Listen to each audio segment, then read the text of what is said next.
Today's video is sponsored by NordVPN. For those who may not be familiar with the term, a VPN is a virtual private network, which is a service that encrypts your browsing data whilst at the same time protects your identity online. A VPN hides your IP address and encrypts both ingoing and outgoing data and is the most secure and private way to connect to internet servers around the globe.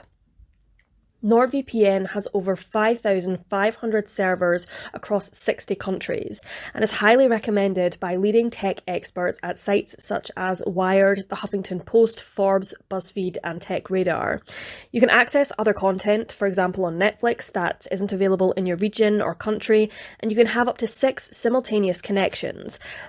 There is also the CyberSec suite, which acts as an ad blocker, and you can still share files using peer-to-peer or P2P. With unlimited bandwidth, NordVPN doesn't log any of your data and has double encryption, going the extra mile to protect users' identities online. You are protected at home and on the go, whether you're travelling or out in public.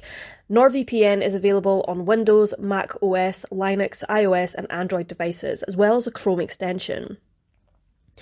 As someone who researches cases worldwide, it's not easy to access content, whether it be news reports, documentaries or articles around the world. It can be difficult to access certain websites, specifically in the USA. However, NordVPN makes it possible for me to access this information, which is crucial in compiling the facts for each episode released. Exclusively for subscribers of Dark Curiosities, for a limited time only, you can get 68% off a 2-year plan plus 4 additional months for free on top of that. Go to nordvpn.com/Dark Curiosities or use the coupon code Dark Curiosities at checkout. Thank you once again to NordVPN for sponsoring this video.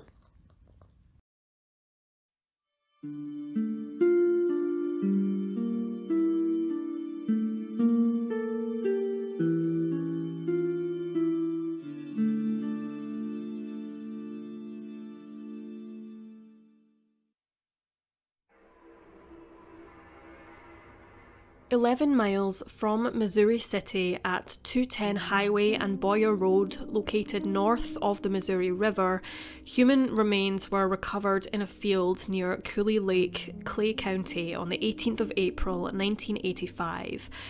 The human remains were confirmed as having belonged to a female, however just her skull and several of her bones, including a handful of teeth, were scattered over the vicinity.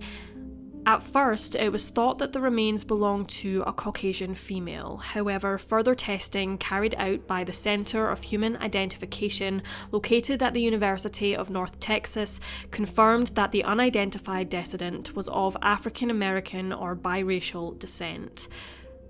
Clay County Jane Doe was estimated to have been between the ages of 17 and 25 at the time of her death. However, her height was incredibly difficult to verify, with authorities estimating her to have stood between 5 feet and 5 feet 7 inches tall.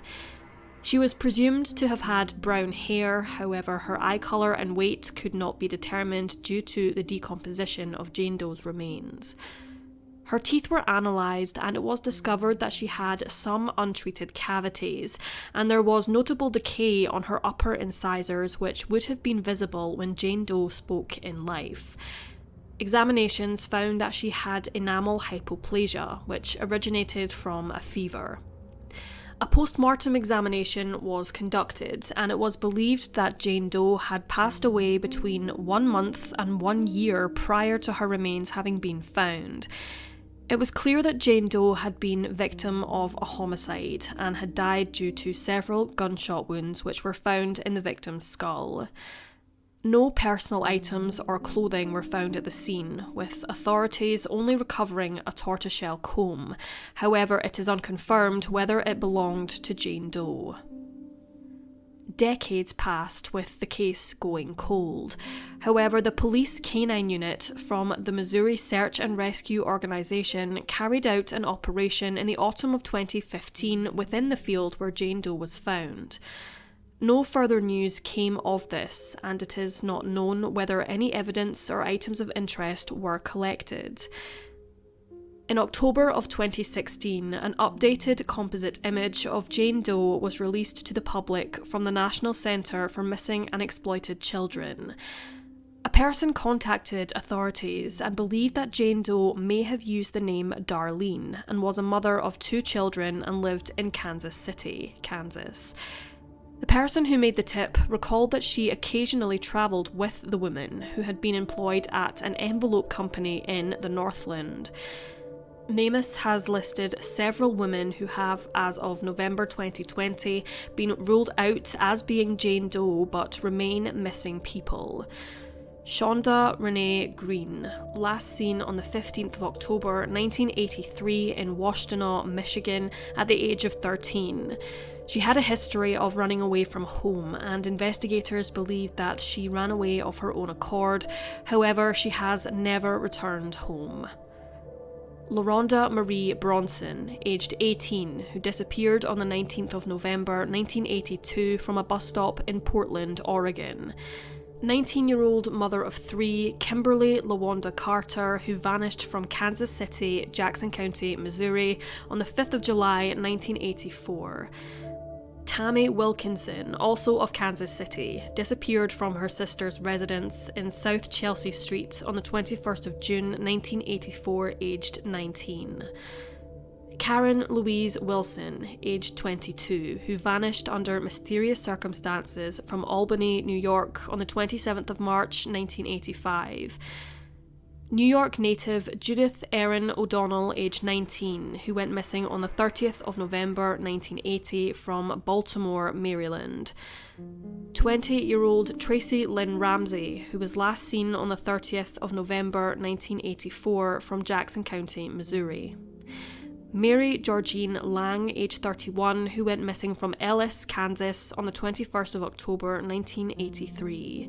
And the final rule-out is Lyshia Riley, who disappeared from Erie, New York on the 31st of January 1985. 35 years have passed. However, Clay County Jane Doe remains nameless, but hope remains that one day she will be reunited with her identity.